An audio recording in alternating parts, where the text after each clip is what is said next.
So Shane, we would like you to talk to us about one moment in your life that made you feel proud of yourself. When I decided not to take vengeance on my own for the molestation that I suffered for 2 to 3 years ongoing, I decided to let the police take justice and take the vengeance, let the courts take their vengeance upon him. We're lovers of one thing, and that's peace and prosperity. And he's not allowed us to be peaceful or be prosperous as much as we can, to live up to our full potential. And this is what my new religion has got me to do, is Buddhism has got me to live up to my full potential. I have a lot of faith in one thing, and that's my potential and others' potentials around me. I know what I'm capable of, I know what others are more capable of around me. I like to bring out the potential in everyone. And I say, je me souviens, I will remember. I'm going to say, je t'aime, and also I'm going to say, toujours l'amour and toujours ferai. And I'm going to end it with that, because I'm not a man of many words, but I speak few words in English and French that mean the same thing. To always love, to have fresh love every day, and to always, always, always remember your friends, because your friends are your family, and your family are your friends.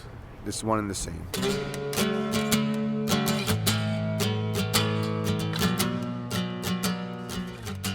Can you describe to me a time when you were first encountered Buddhism or some of these religions?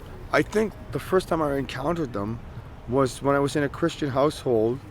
Not a Christian household, but it was a household for young offenders in Ottawa called the Fairburn House, and it was because of this man named Roscoe. He said, "Have you ever read this book before?" And I said, "No, I've never read it." He said, "Here's the Bible, this Christian Bible, from cover to cover. It was 66 books." And he said, "Read it slowly over time." And he said to me, "What happened to you?" I said, "What do you mean?" He says, "You've calmed down, you've relaxed, you started to really come into yourself." And I said, "What do you mean?" He said, "Well, now you can read an entire page of scripture and you're not even thinking about your problems." And I said, "I didn't even think about that." So he said, "You have to have your mind focused on something in order to achieve something." He said, "You have to be mindful of everything but nothing at the same time." It's when you're mindful and you're full of joyful thoughts that things get done around you, because you don't have to lift a finger. And if you don't want to change anything, you don't have to change anything, because you're perfect the way you are. He called me son.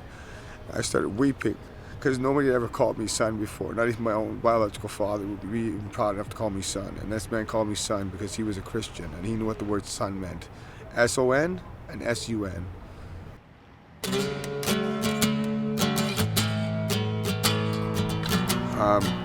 For me, if it wasn't for my friend, I wouldn't know what reciprocity was. The back and forth, like a conversation, like a tennis match, and I wouldn't listen. I'd only want to hear my own voice.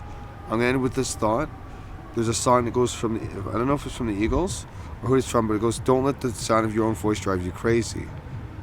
And Sarah, my friend, said this to me last night: "If you want to be my girlfriend, or if you want me to be your boyfriend, you're gonna have to stop talking for a minute and let me whisper in your ear." So, and it's just a quiet whisper of God's voice in my ear that keeps me sane on a day-to-day basis, with the help of some medication and good friends like you guys and everyone else around me. So, God bless you guys, eh?